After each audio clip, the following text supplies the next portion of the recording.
Hey everyone, I have another episode of Joy of Puzzles for you today. Today I have the puzzle called Can You See Me? It was published in 2009 by CEACO. And while their website doesn't offer a ton of information about the company, I do know they've been around since 1987 and are headquartered in Newton, Massachusetts. Their own website doesn't give a ton of info. They do have a pretty active Facebook page if that's something you're into, so I'll toss a link up to that one. The artist for this puzzle is Walter Wick, not to be confused with John Wick, the fictional character. Walter Wick is most known for a book series titled I Spy and Can You See Me? And Can You See Me is the inspiration for this puzzle. Now, those two works of literature or whatever, he has published 45 million copies, so extremely popular. Interesting stuff. He's also published a book about optical illusions, and on his website he talks about that not only is he the photographer of all this stuff, but he actually builds all the miniatures and sets that he in turn photographs. And the picture on his homepage is him actually painting some of the little toys that go into something like this, probably not this exact one. So clearly a pretty talented guy. He was given an honorary doctorate down in Connecticut, and he has certainly found a niche for himself and has a pretty good eye for things that will entertain other people. This puzzle is a 1,000-piece puzzle. The total build time was 6 hours and 45 minutes.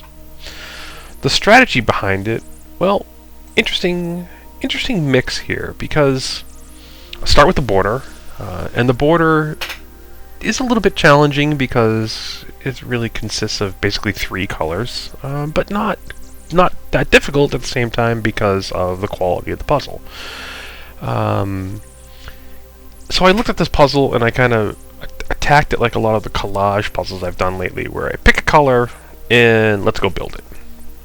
So I went after yellow in particular because there's a lot of medium-sized objects that are yellow in the puzzle, and they're kind of spread out over the puzzle, and my thought behind that was that this would give me a starting point for a lot of the other puzzle features. So once I had the yellow all picked out,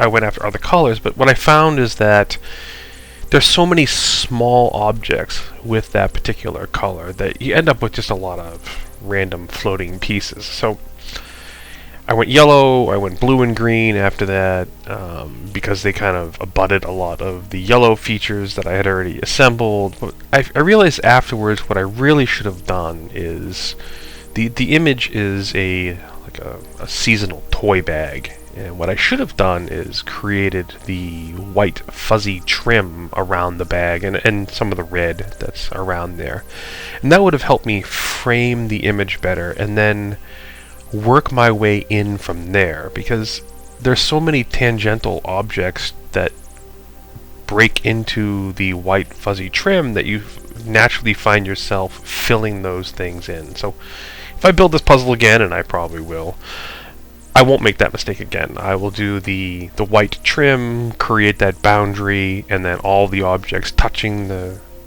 trim I will build inward towards the center of the puzzle, so to speak. At the same time, there are some distinctive features like the checkerboard and the globe, so those kind of got done quickly.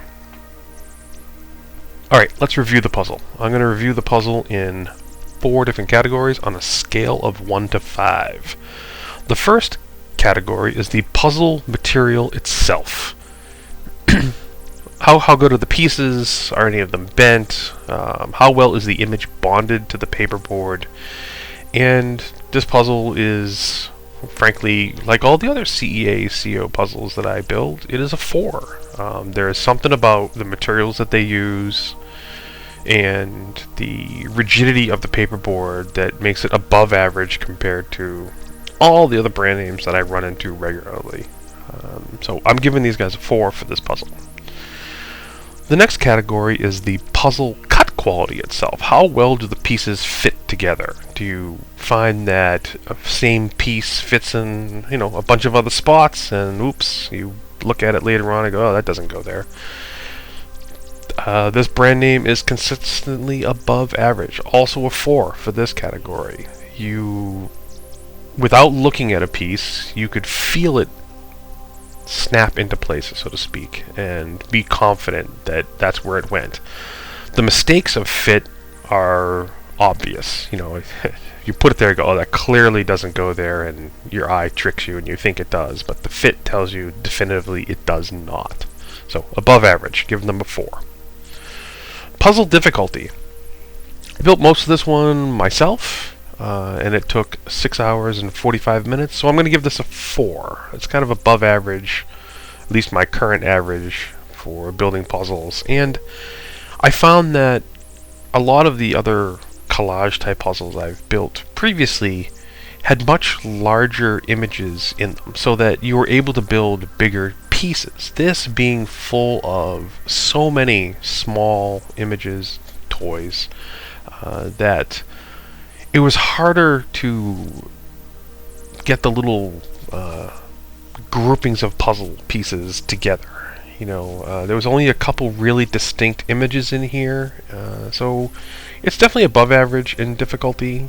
It will take you some time. It's hard to get a rhythm, hard to have the pieces flow like you want them to. Alright, the fourth category, frameability. By far the most subjective of all the categories. It's my personal opinion. Is this art?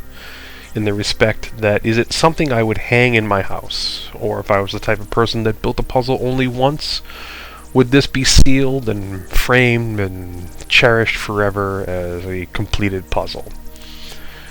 Well, I'm not going to do that, but I'm still going to give it a 4. This is above average. This is definitely, the Walter Wick has stuff hanging in galleries, right? He's clearly an artist. He created this whole thing and lots of things like this, and has the skill to do the photography and all the other talents required for that. How else do you sell 45 million books, right, without having an aptitude for art? And I will agree, I think this is very artistic.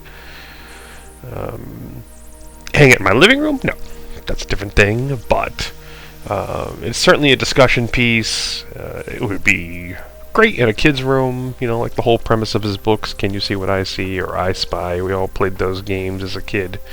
So, definitely artwork. Alright, overall, where would I put this puzzle? Well, let's see. Every category was a 4, so this is a 4. This is definitely a puzzle I will build again, and frankly, I have built before. I've owned it since back in 2009. It's just been so long since I built it, I kind of forgot my own little strategy of should have built the trim, the edge of the holiday bag. I should have done that first and worked my way inward.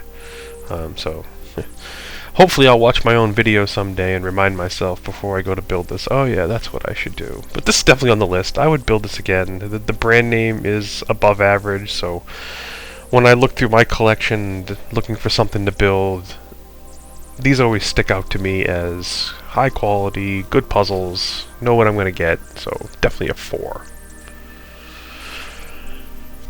What else can I say about this puzzle? I enjoyed the challenge. I liked the